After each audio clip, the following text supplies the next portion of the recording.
Yes, ni UEFA Europa nako Champions League yamaze kuba navuga ngo indwi canke journée ya gatano mu matsinda ihera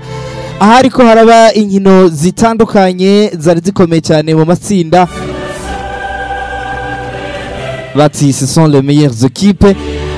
Ryari itsinda rikomeye cyane uno munsi navuga ngo ahubwo abantu benshi bibaza uburyo no makipe agiye kuba ameze ni mwitsinda ririmo ekipe yitwa Manchester United, Paris Saint-Germain, ririmo ekipe ya Lazio Leipzig. Aho wana yuko ryari itsinda rikomeye cyane na cyane ariko Dorcas tubanza guca kuri ayo resultat uko zagiye zigenda mu matsinda atandukanye. Nivyo bahereye kuva mu itsinda rya E, Krasnodar kimwe ku busa bwa Rennes, Sevilla ubusa, Chelsea ibine, hama mu itsinda rya F, Borussia kimwe ku kindi na Lazio Rome, Club Brugge bitatu ubatsinda uno mugwi novuga Club Brugge utsinda Zenit Saint Petersburg. Mu itsinda rya G, Ferencvaros ubusa bitatu vya Barcelone, Juventus bitatu ubusa bw'ino timwe ya Dynamo Kiev. Mu itsinda rya H, Istanbul Basaksehir bitatu kuri bine vya Rasenball Sport, Leipzig, Manchester United kimwe bitatu vya Paris Saint-Germain. Ayo n'amatsinda ane yose mu nkino zindwi ya gatanu muri Champions League. Gwari urukino rukomeye cyane muri rino tsinda nkuko bariko barabivuga, itsinda rikomeye cyane. Gwari urukino ku kibuga Old Trafford mu itsinda rya H, Manchester United ihatsindirwa na Paris Saint-Germain ibitsindo bitatu kuri kimwe. Biri n'urukino hano kuri Buja FM barukurikiranye gatanu kuri gatanu. N'urukino gwari rukomeye cyane ku mpande zombi. Yes, n'urukino gwari rukomeye ku mpande zose, ariko ndagaruka cyane imikinishirize y'abana bagabo babiri. Wabona ko witwa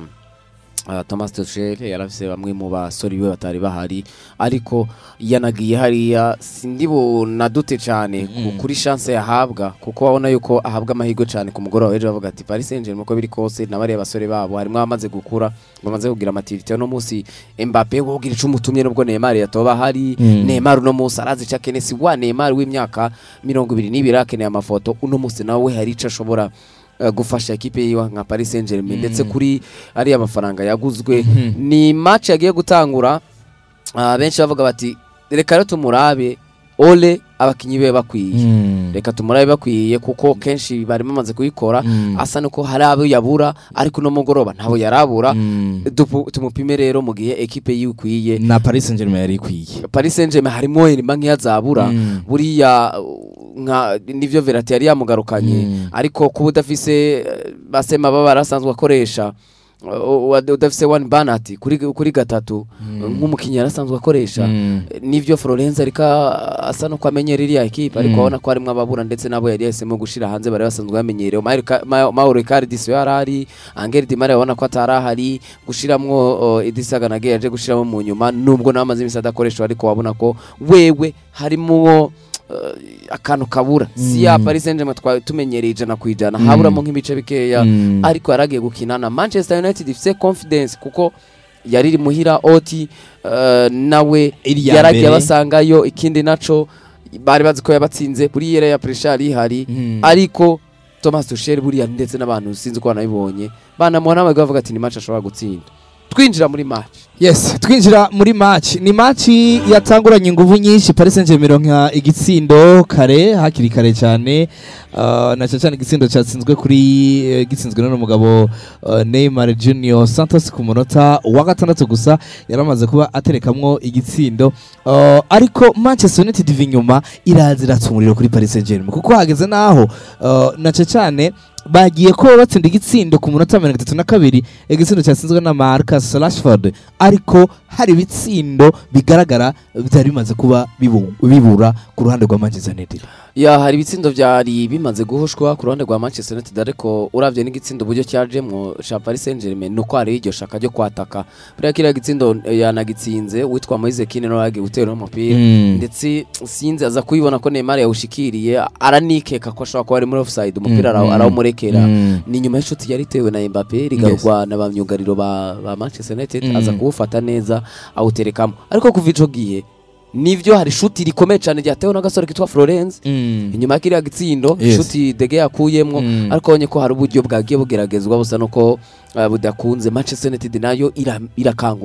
irakanguka wabonye ko yakangutse irakina iravuga ati n'ubundi kama mbaya reka dukine. Niho izo okaziyo zatangwe kuboneka counter attack za hato na hato kuri ruhande witwa Anthony Martial yarariko ukabona ko agerageza Marcus Rashford ariko stira kabura mu cake ukana ko ari akantu kabura kuri busatirizi bwari burongo imbere na Edson Cavani imipira nawe nitwavuga ko yamushikiriye nkuko yagakwiye kubimushikira nka rutazamu ya masantre kuko unaravye n'imikinire ya Rashford na Martial nabantu bashaka gucenga binjira muri box buriya si babakinyi uzokwitega ngo areremera umukinya yatakata santre arondera Edson Cavani niba abakinyi nabo abayumva afite iyo nyota yo kugera muri box. Wanashaka navuga ngo Dorcas nuko uravye ino equipe ya Manchester United muri rukino ni biharuro bitwereka ko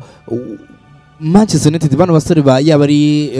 Edson Cavani yaba ni basore buto ndavuga Martial ndetse none umugabo Rashford hari ibitsindo byinshi bagiye bahusha bagavuga bati hari ahantu ndashobora kugera rimwe na rimwe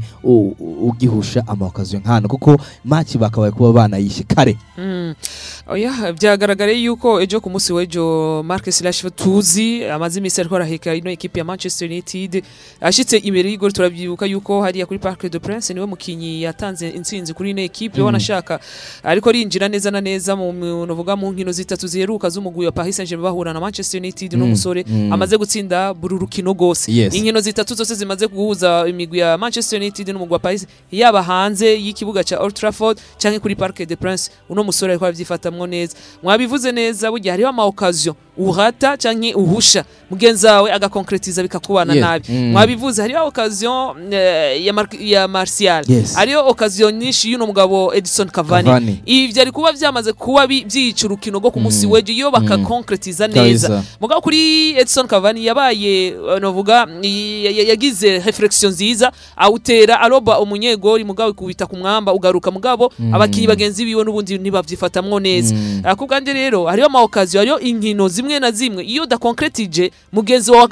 akubahuka gushikana umupira indani yifire aho kuguma wicuza bega hajya ariyo nakakoruku byari gukunda ukunye rero bibirashika rero ku munsi w'ejo byarabonetse yuko n'imikenyuro wanashaka biri yabigarutseko ku mugabo yitwa Ole Gunnar nukuri hariho ahantu umuntu yamuyumvira eske arafise niveau yino equipe canke tuvuga ku byerekanye nkuko bariko bavuga gestion mikenyuro ndetse bagiye ko batsindwa ku minota 69 batsindwa na igitsindo ca kabiri ndavuga Paris Saint-Germain ariko muri ako kanya navuga ngo Manchester United yateye uko yakije umuriro ku ruhande rwa Paris Saint-Germain aho buri kanya wasanga bari kwigori ariko ibintu biza kuba bisandaba ku minota 70 kuri carton rouge mbere ko unaja no kuri ya carton wabonye n'imikinire ya Thomas Tuchel yarazi yuko bari abasore batezwa kumushe kumwatsa kumuriro ndavuga Rashford bishira ko uwitwa Edson Cavani ndetse na Marcus Rashford ugashira ko